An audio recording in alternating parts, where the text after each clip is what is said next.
Hello, my name is Kirk Borger. I am the director at the Riverview Public Library, and today we are interviewing Harland Bennett, and he has lived in Riverview since 1967. Thank you for coming in, Harland. I appreciate it. Thank you. Harland, like I said, is a longtime Riverview resident.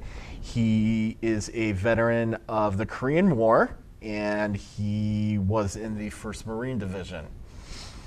And so I'm going to be asking you questions. And where and when were you born? We're born in Irwin, Tennessee, August 16th, 1930. Where's Irwin, Tennessee? It's in the middle part of the state. Now, did you grow up in Tennessee? Yeah, I was born there and moved there, from what I understand, when I was 2 years old. And we moved to Michigan. And we moved to a little town called Melvindale, which is outside Detroit. Well, it's downriver. Right. What were your parents' occupations and how many siblings did you have? My dad worked for the railroad and my mother was a barmaid. She worked for about 47 or 48 years as a barmaid in a little town called, in Melvindale. In Melvindale. In a little town, or a little bar, right. Bar called Hollywood Bar. What road is that on? It's on Oakwood and Dix. Still there to this day. What railroad did your dad work for? Wabash Railroad. Were both of your parents from Tennessee? Yes. Then? Mm-hmm. I'm guessing that they came up here to look for work. Right, exactly. Do you have any brothers or sisters? None, no. So you're an only child. Mm-hmm. I'm also assuming that you attended Melvindale High School? Yep. Graduated in January of 1949. And you entered the military in 1950. You enlisted in the Marines. Oh, I always ask this of anybody who was in the Navy or the Marines. Could you swim? Oh, yes, I could swim. Could? Okay. Mm-hmm. Yeah, we were kids in Melvindale when we didn't have swimming pools or nothing then, back in those days, because most of us, all guys, we were Depression babies. We were born in the 1930s.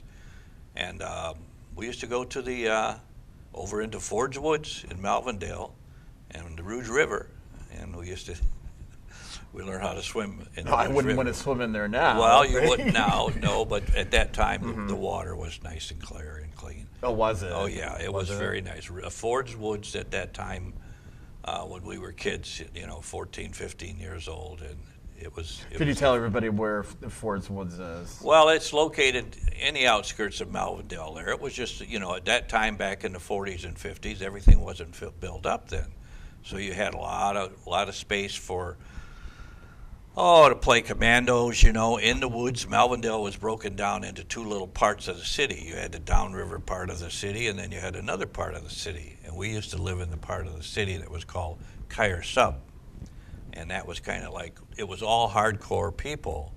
There was, that worked hard, worked at the Fords, worked at the factories, and a blue collar area. And of course, World War II was, that was on there. And at that particular time, you always had to make money. Mom and Dad never had money. So if you wanted money, you had to make it yourself. And I had a paper route called the Detroit Times. At that time, there was 3 papers. It's from the city of Detroit. And I had 3 or 4 streets I had Eden Street, Palmer, and Flint. And that was my paper route. And I think I was, my customers was up to about 45 cents for a daily and a Sunday. That's what the paper was. And you never, there were times that you would go collect your papers and the people wouldn't pay you 45 cents. They didn't have 45 cents. They'd give you a quarter. So then you had to make change. So then I learned I became an accountant, and you had to go to these people and knock on their doors, and it was a learning lesson for me. I mean, I was probably 12 or 10 or about 9 or 10, 11 years old at the time. But I remember during the war, when the Japanese attacked Pearl Harbor in 1941, which would put me at about 11 years old, I was standing on the paper on the outside of Dixon Oakwood, which was a major little area there, and I was yelling, "Extra, extra, read all about it, Japanese attacked Pearl Harbor." And these guys were coming out of the factories, in their cars, and they were giving me a dime. And that was a lot of money. And I didn't know what it was all about, but I knew I was making 10 cents paper, and that was good money. So that was part of growing up. The country's misfortune was your fortune at the time. Yes, exactly right. So it was a learning experience for me at that time. I tell my grandchildren about it. I talk about my way of life growing up, and my mother and dad's life growing up, and compared to the life that I've given my children and my grandchildren today, it's altogether different. But I had a good life. My mother and dad were hard-working people. Everybody drank a little bit then in them days, drugs, I never got into drugs too much, like they have today. But there was always some drinking going on.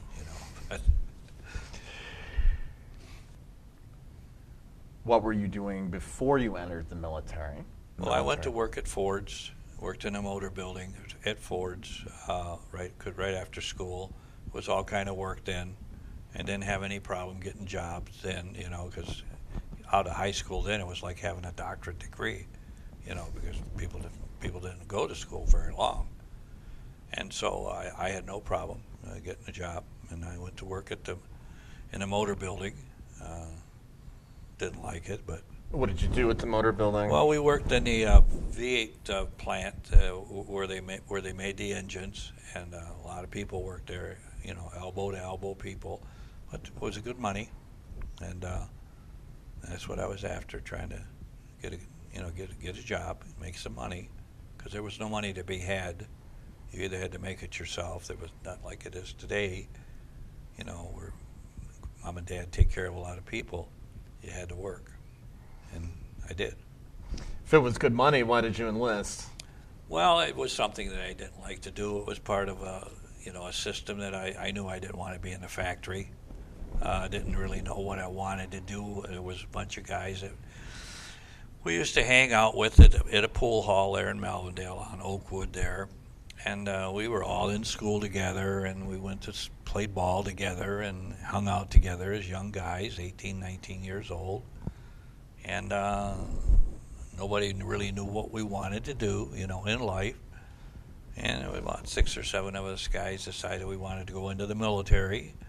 And we got in a car and went down to the federal building, because some of us were going to get drafted.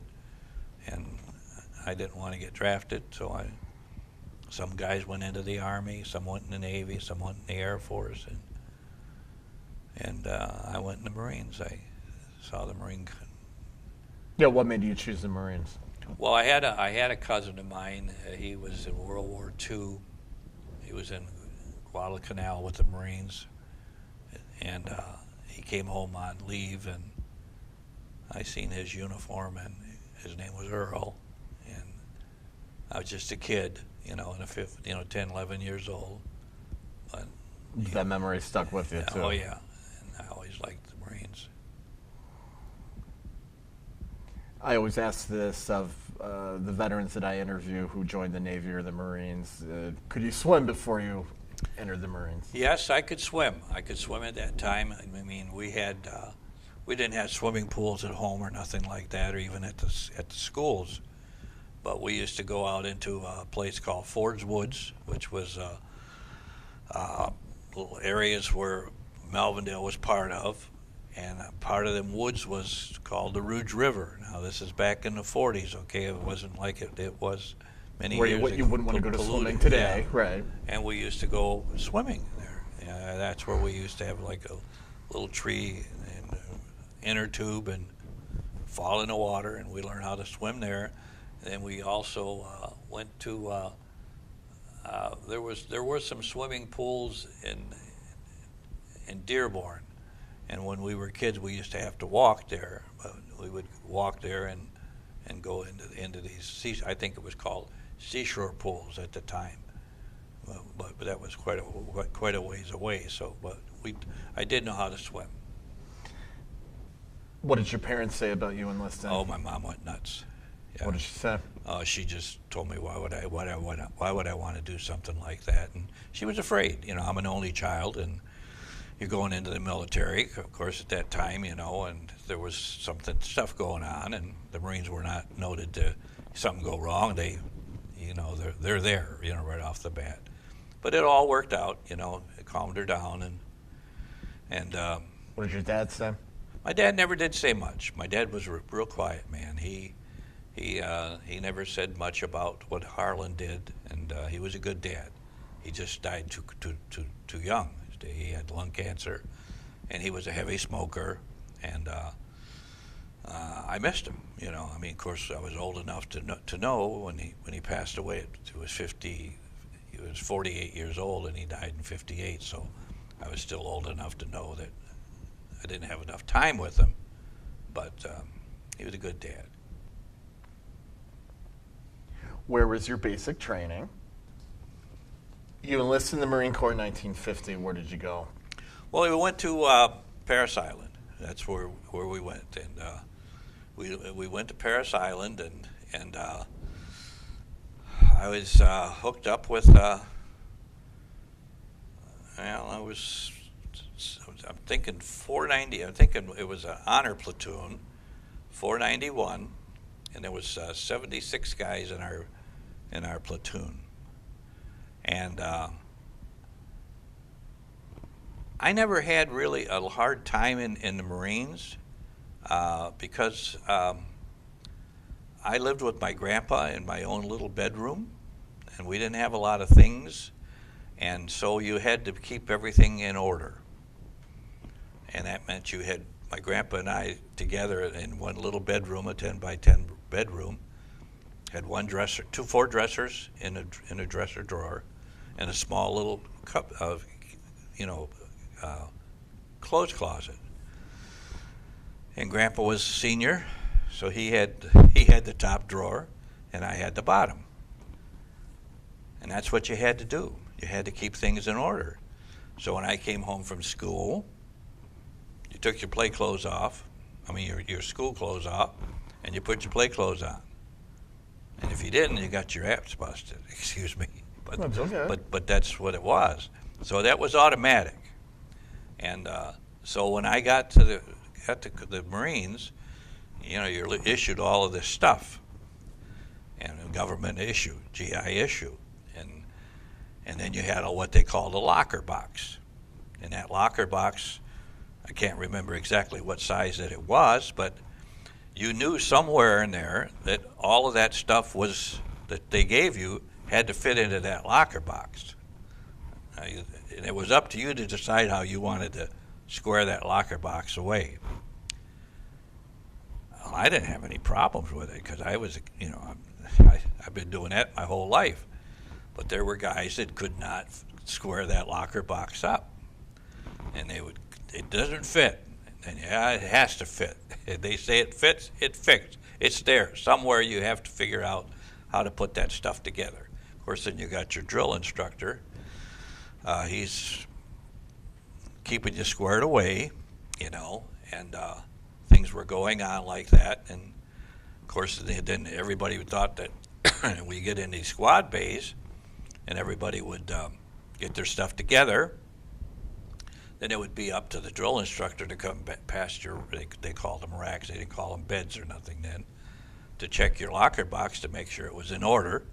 And if it wasn't in order, he'd just take it up and just throw it all over the floor. And you had to do it over again, and you did it over again, and you did it over again. How many times did that happen to you? Never happened to me, because I didn't have any. Well, because I want to relate that to this, because it sounds like growing up, yeah. You already had I was pretty organized, and I never had too many problems in the Parris Island. I knew how to shoot the rifle, and every Marine's got to shoot a rifle. That's what we're here for. I liked to march. I knew left from right, and I only got pounded one time. Why?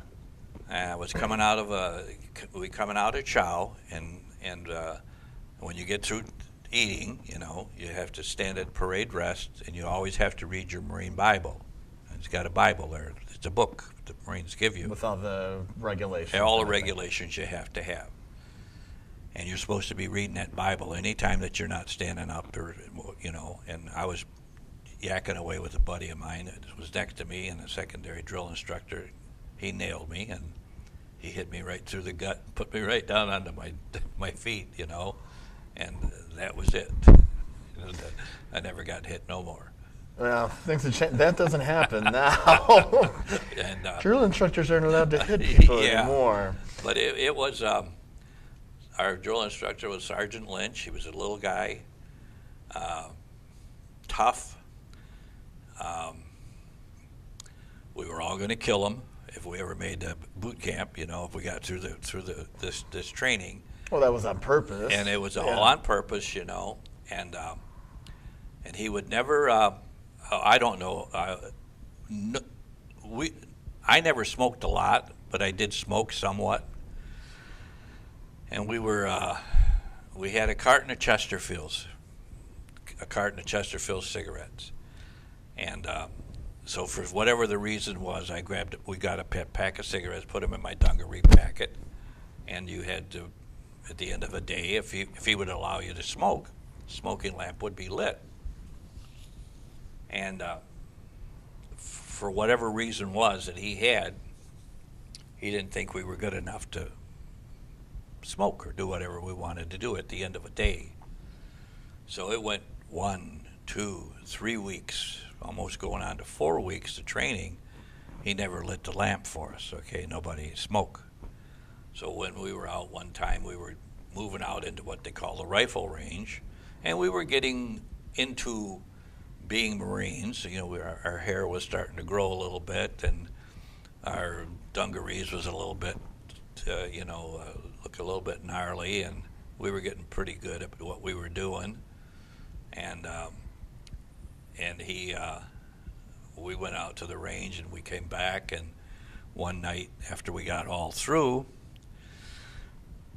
smoking lamp is lit, and we couldn't believe what he just had told us.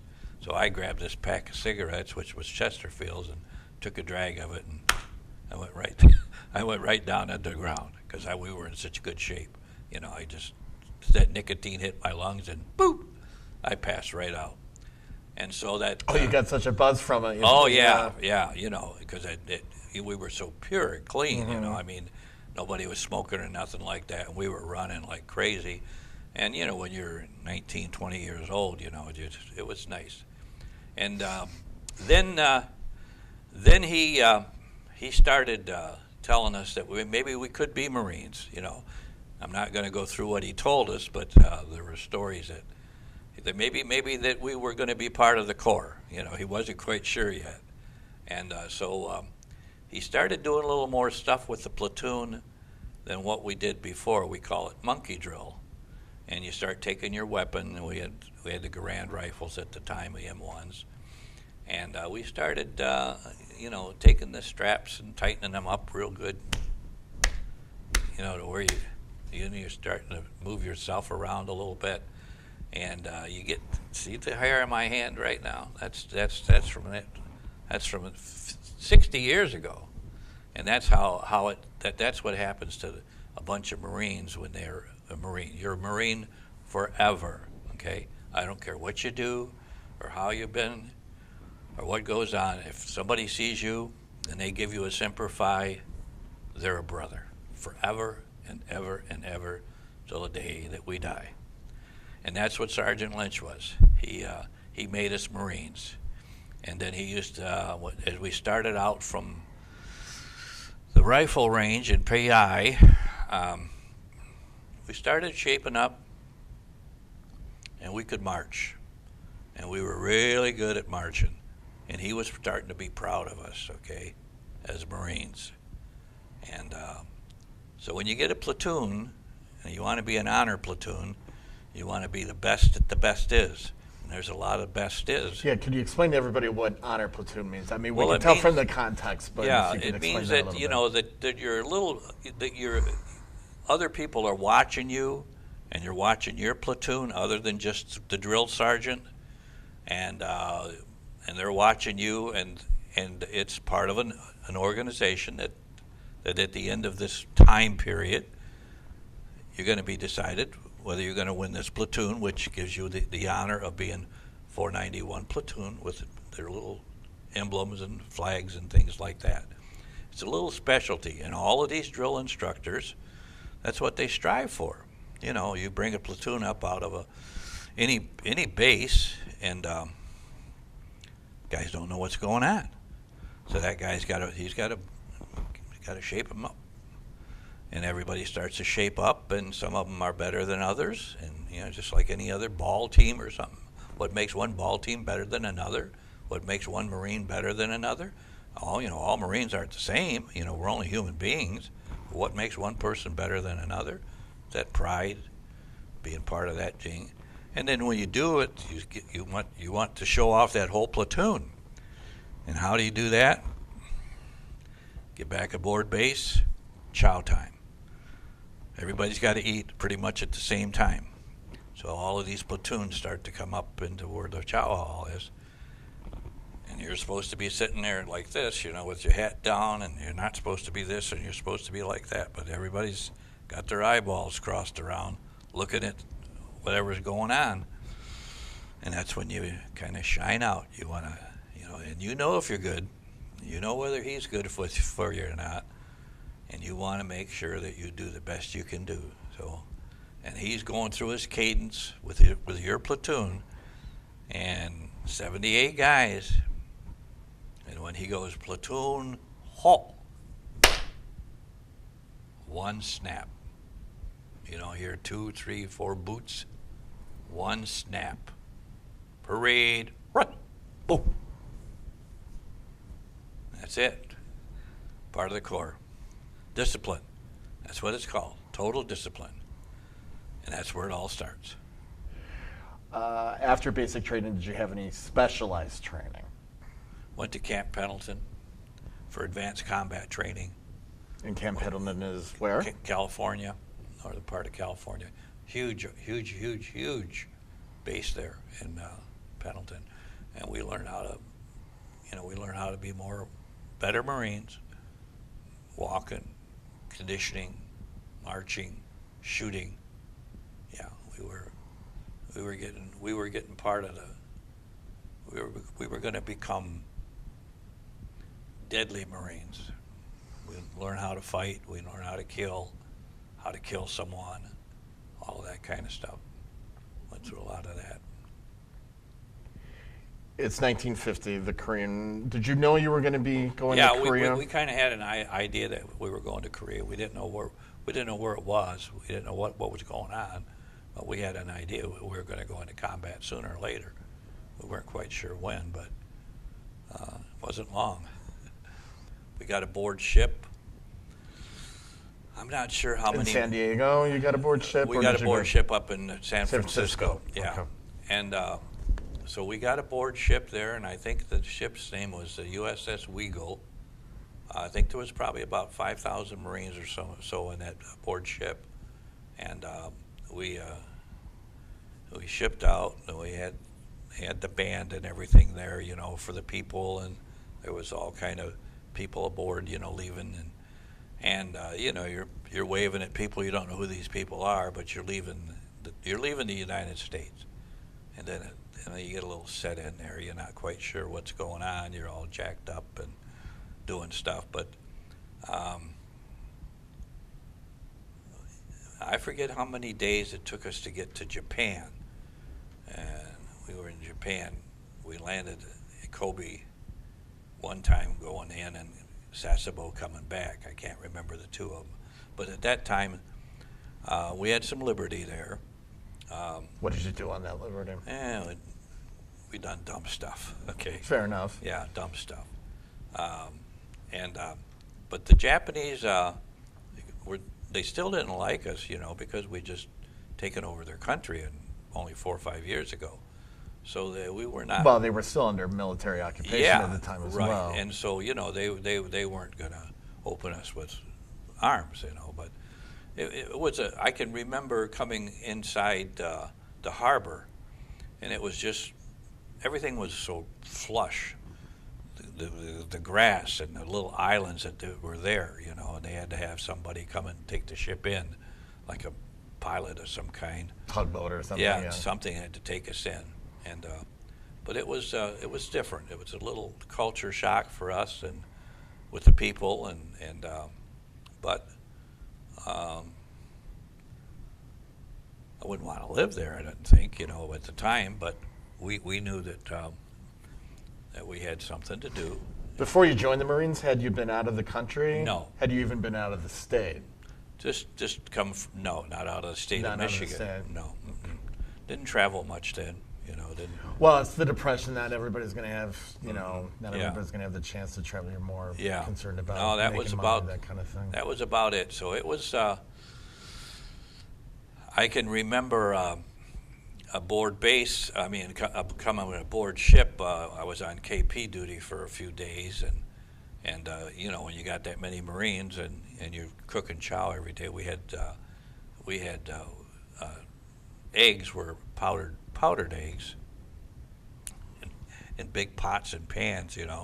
Didn't smell very good. I mean, they were okay, but and I can remember, you got all of these guys down in the bulkhead, and you got 4, 5, 6 guys in a rack, like this, right up, stacked up. So you had to get out. So you had to get out of the ship, and so we used to go up into what they call the officers' quarters, and you sit up there and you look at the officers and scrambled eggs over easy. Oh, better food. Orange is what juice. You're saying. Yeah. Yeah. So when the old saying is, rank has its privilege. Indeed, it does. Oh yeah, indeed it does. How long were you in Japan? We stayed there about 4 or 5 days, 6 days, something like that. And then when did you jump? Then we moved out and we made some landings. Where were those landings? We landed. Actually, we made an amphibious landing in it was called a little place called Wamido, near Incheon, and then we made this landing at Incheon. Wasn't much there really, not too much going on at that time. We're part of an expeditionary force of people. Could you tell the people who were watching this why those Incheon was like in South Korea, but it was like in the middle of a peninsula? Could you tell people why we made those landings there? Well, we weren't really sure, or at least I wasn't really sure of what the purpose of it was, and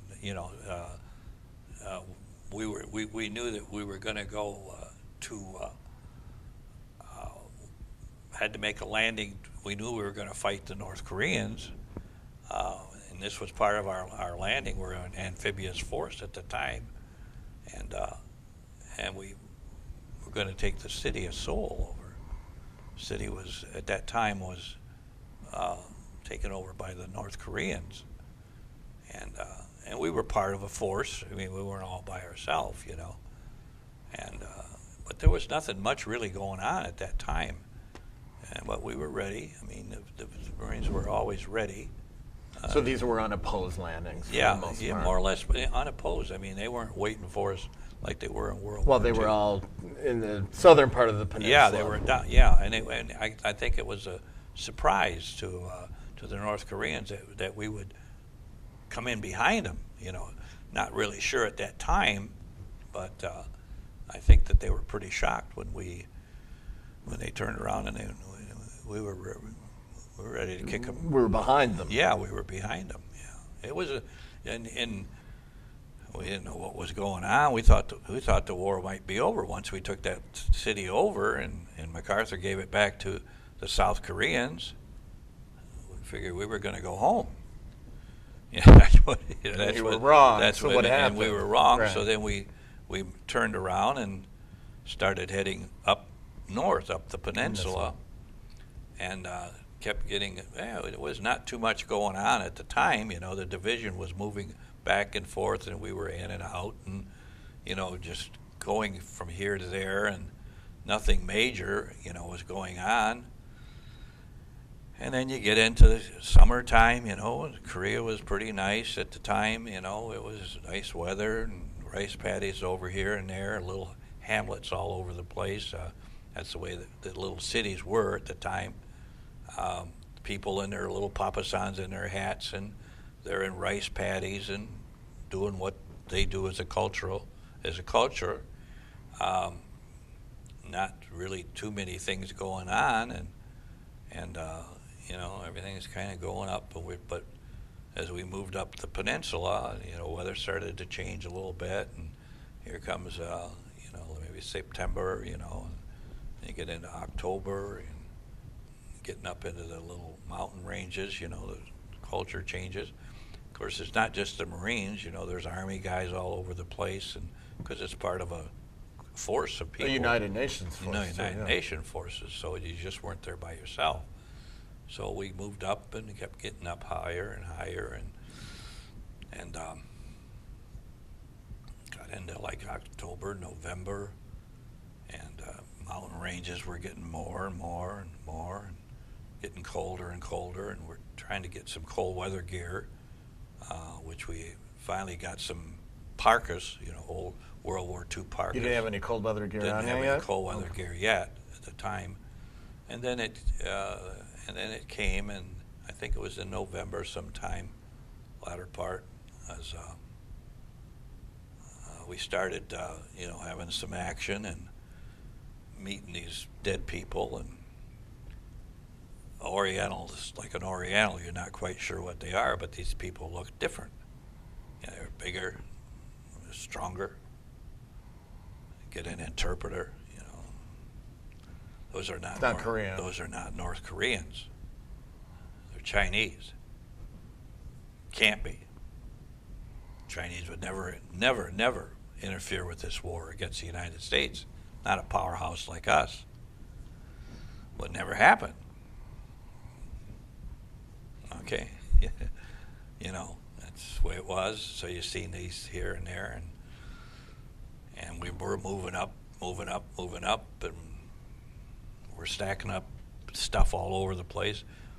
We were in kind of a small roadway area of where the mountains were, and didn't have a lot of room. Weather started getting colder, and sometime in November,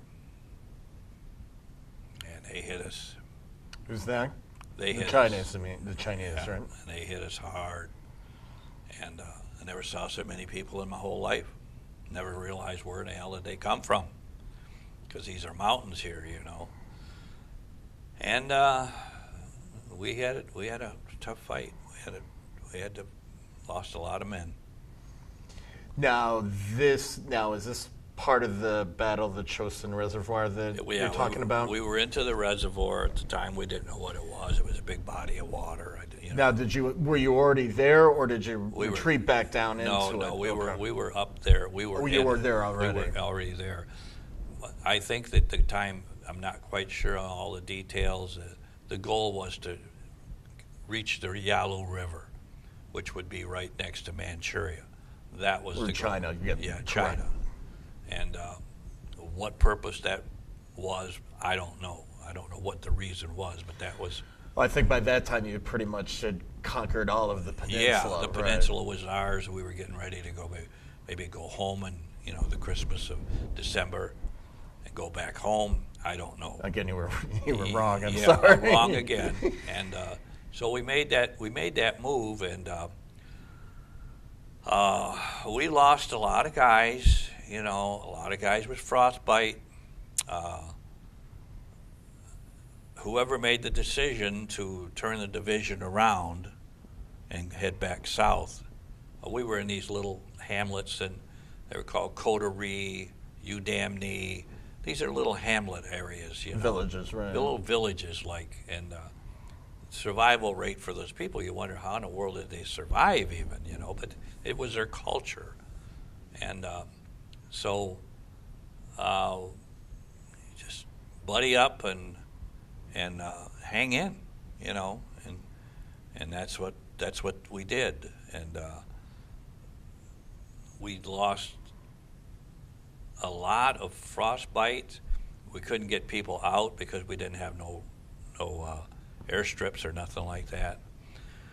But we had the Marine pilots, Corsairs. They kept the Chinese. They helped to keep the Chinese for off air of us. support. Air support. Right. They were deadly. You know, I mean, you could see them. You know, they were always, whenever they could get to us, they were there. Marine pilots. And I don't know where they were at. I mean, I knew they had to be in a carrier or a base somewhere. I'm not quite sure what was going on. But we turned the division around, which was huge. And we took out as much dead as we could. We loaded up as many as we could, wounded, and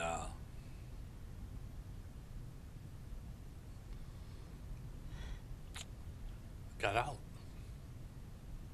How long was the retreat? How long did that take? Probably about a week and a half to 10 days. We landed at, we got out at a huge ships, where there were ships were all over the place waiting for us. And I think the place was called Hung Nam, and it was a big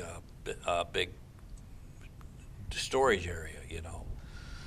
And so we got out of there and got aboard ship, and we had an awful lot of, I can remember people, had a lot of refugees coming behind us, you know, and they were wanting to get out because the Chinese was gonna, they were right on us, okay, and they were probably gonna just do them in, you know, they were gonna do them all in. And so I can remember getting on board the ship. I don't know what the ships were or where we were going, but there was just hundreds and thousands of people, refugees. And I'm not sure on all the details of what took place. And we got out, and we finally got back out. And it was when you got back out and you got into this place, once we got out of the mountains, it was like, was tropical, you know, 20, 30 below zero, you know. And it was just like, it just stopped. It was like, that's it. You know, we During the retreat in the Chosin Reservoir, do you think being from Michigan helped you out with the cold weather? Oh, definitely, definitely. Being from the colder weather, we had, you know, I knew what you had to do in order to survive cold weather injuries. I mean, which would be, you know, frostbite, and it was tough. You know, you got heavy clothes on, you got everything that you could possibly put on is on your body, and you smell, you stink, you know, and it's cold, and your boots is full of ice and snow, and it's pretty hard to get into a sleeping bag and try to take your shoes off when you can't hardly walk, you know, get them off your feet in order to get your socks dry and stuff like that. So a lot of guys, you know, it was an effort, and if you don't take that effort, you pay the toll. A lot of guys paid tolls, you know. A lot of them didn't know what frostbite was. They didn't know that they were getting in trouble, and before it was too late. Then you get down there, and now you're a casualty. You know, you can't walk. Your feet's all swollen. Shoes are gone. Feet are gone. You know, stubs here and there. Now you become a casualty. Well, when you get 20, 30 below zero casualties, and you don't have where to take care of these people, it was not a good sight to see, you know, as a person. And then you realize that you're picking up prisoners, and these Chinese are the same way.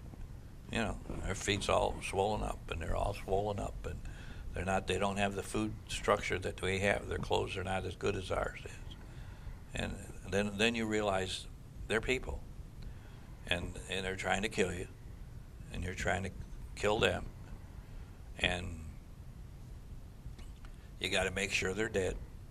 So you have a big firefight at night. You know, a firefight means that, you know, they're coming, you shoot at them, then it gets all over with. your adrenaline's all jacked up. You know, you're all juiced up because of this firefight.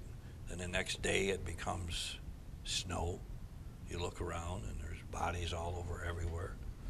Are all these bodies dead? You don't know. Some of them could be wounded. Maybe they're going to come back and get you later on in the day or night or whatever. So we'd have to go take a look and see, you know, whether they were dead or not. Steam here, face. And if they were, had to do them in. When you were in Korea, did you ever, because I know, especially during the Vietnam War, of course, you know, even with guys that were there, they were questioning, you know, why are we here? What are we doing in this war? That kind of thing. Or was there any of that kind of questioning during the Korean War? I'm sure there was. I mean, to an extent. But I mean, for you personally. No, I never thought anything about that. Whether you know, what are we there for? Is there a reason? You know, I think there's a reason for everything in life. And at that time, at 20 years old, you're just told what to do. You know, rank has its privilege, and it still does to this day. But as you're thinking, because what I've found with a lot of Vietnam veterans that I've talked to, they did the same thing. I didn't really think about it much when I was 19, 20 years old. Yeah. But as I've gotten older, my thinking about it has changed. Has that Yeah, happened to you? exactly right. If how could I put it? Yeah, if you would, when I was 19 or 20 years old, and like I told you before, rank has its privilege. If I'm a two-striper and you got 3, and you tell me what to do, I automatically go do it. I don't know if I'd do that today or not, okay? But that's what it was, and that's what bonded. That's what bonded the Corps to make it such a good fighting machine, was the discipline, whatever it took. And discipline, like I say, rank has its privilege, and every time you have a privilege is moving one stripe up, unless you're an NCO, you know, second lieutenant, but stripes like this. I'll tell you a quick story of a friend of mine. Name is Larry Slepsky. He was with the Corps. He was with King Battery, and Larry and I went to school together in Malvindale. Larry was a buck sergeant when he got out of the Corps. That's 3 stripes. I was a corporal. I had 2 stripes. So one day we hook up and we bump into one another after about 30-some years at Houghton Lake. I see this guy jogging down my street there, and I look and I see this brush cut, and I see this big guy, and I yell his name, Larry. And this guy stops, dead, sweat rolling all over him. He's got these 2 got these 2 dogs that he's running, and I look and I say, this is after maybe 30-some years. What in the hell are you doing here at Houghton Lake? We lived in Malvindale in a little place called Kyrsup. What are you doing here, Har? And I got a cottage. Well, anyway, after we find out that we both had places close to this lake area, Larry was about 6'2", 200 and some odd pound, really good ball player.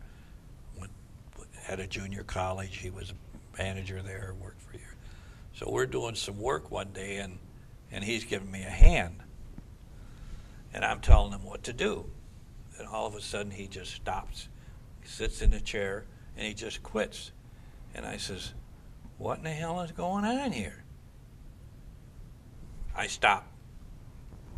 A corporal should not be telling the sergeant what to do. Old school. You mentioned going on the ships, and then were you redeployed after that? We went down south. Okay. That's right. You said we went like down, tropical. Yeah, right. We went down south, and then we stayed there for a little bit. You know, we got deployed, and then we left, or I left. Oh, you left. Yeah.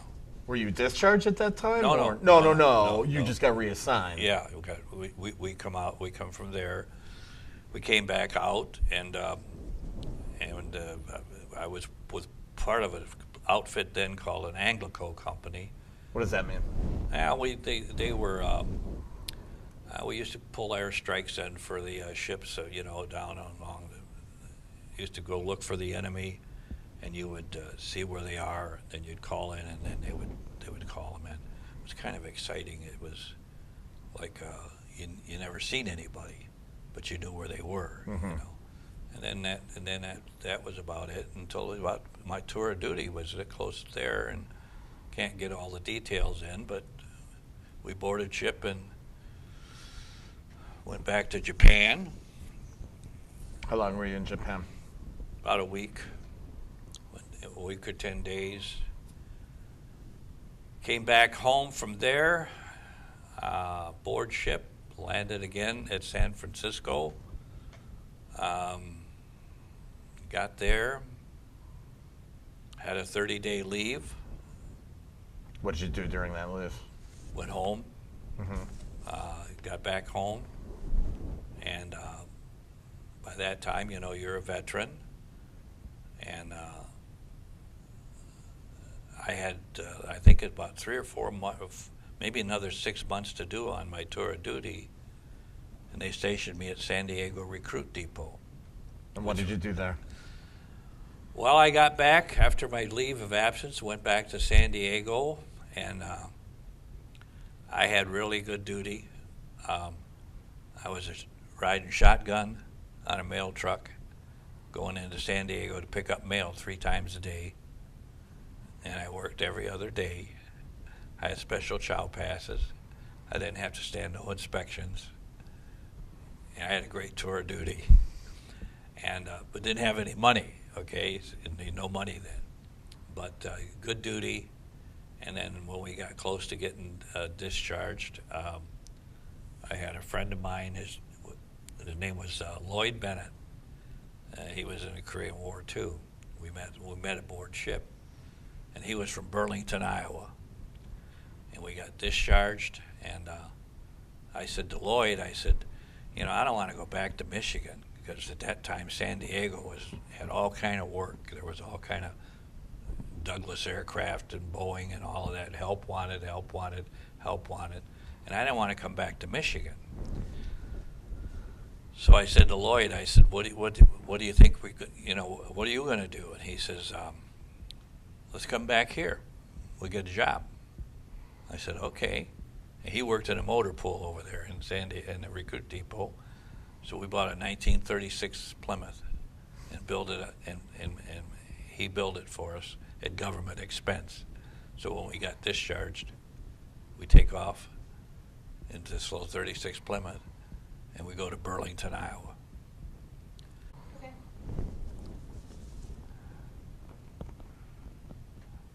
You're at the recruiting station in San Diego, and was that where you were discharged? Yes. In 1952, correct? Yeah. You and your friend, who's also named Bennett. Yeah, Lloyd Bennett. Lloyd Bennett. He lived in Iowa, He from what lived you were saying. from Burlington, So you fixed up the car and you went. And so we decided that we were going to go home. He had a girlfriend. I wasn't dating or nothing then. And he was going to go home and break this relationship off, and then we were going to come back to California and get jobs, And so we got all our sea bags and everything that we had from the Corps. We got all of that stuff, all of our gear, and didn't have any. We had civilian clothes, but not a lot. So we had a lot of military garb. So we go to Burlington, Iowa, and Lloyd meets up with this girlfriend, introduces me to her. I shake her hand, and he's going to go to this date, and then he's going to break off this relationship. I'm there with his mother and dad, and he didn't have any brothers either. He was a single person. Didn't have any. Only siblings. child. Only child. And so anyway, he goes out that night, comes back, and I said, well, are we ready to go? And he, he hawed around. Not yet, Har, not yet. Call me Har. And so wait again for the second time around, and next day he goes out again. He comes back that night again. Are we ready to go? And he says, I can't do it. just love her too much. I can't do it. Shakes his hand. I says, okay, if you ever get back to Michigan, come and give me a call. I can't remember where I got aboard some plane in somewhere there in Iowa. And I came home. And I landed at home and started another career. What did you do after you were discharged? Well, was going to school. My uncle was a tool maker, and I went to school to become a tool maker, and I didn't like that. And I got in a job shop, and I didn't like that either. And I got laid off there, which was good. And I went into business for myself, and I had run a bunch of dump trucks for probably about eight or 9 years. My dad got sick, and he died, and I missed him. So there was just me and my mother. And I lived a good life, making some good money. I wasn't rich or nothing, but I had some nice equipment and learned how to do things, and then met my wife-to-be and started getting some religion, and had to find me a job that I knew that I could be good and steady. I wouldn't have to think about, economy or nothing like that. And I got a job and worked for, ended up with Marathon Oil Company for going on 32 years. What year did you retire? 1992, June of 1992. So if you stop and think about how many years I've been retired, most people are dead by now. So here I am, making this interview, and still around, still drive my own truck, and doing interviews. Yeah. So I've been blessed. How many children do you have? Three daughters, and they're all here in the area. How many grandchildren do you have? I have 5 grandchildren, 3 grandsons, 2 granddaughters. 2 granddaughters are over in Groseal, and my grandsons are right here in Riverview. So, and I've got a good family, blessed family, like anybody else. Worked hard, but had an opportunity to do well in life. Had that opportunity. And there's people today that aren't having that opportunity. See, that's the sad thing about it. I had an opportunity. Now, whether you take care of that opportunity or not, that's strictly up to you. But I had the opportunity. But at least the opportunity was there, is what you're saying. I built a nice home over in Riverview on Georgia Street, nice big colonial. To this day, it's still there. I put an addition on with a friend of mine about 10 years ago. It's a beautiful home. I have a place up in northern Michigan, up at Houghton Lake. It's a summer home. I live there now the majority of the time during the summer months. And right there's the water. Got a pontoon boat, jet skis. Blessed. Thank you very much for coming in for this interview. No problem. And thank you for your service to our country. You're Appreciate quite it welcome. very much. Thank you.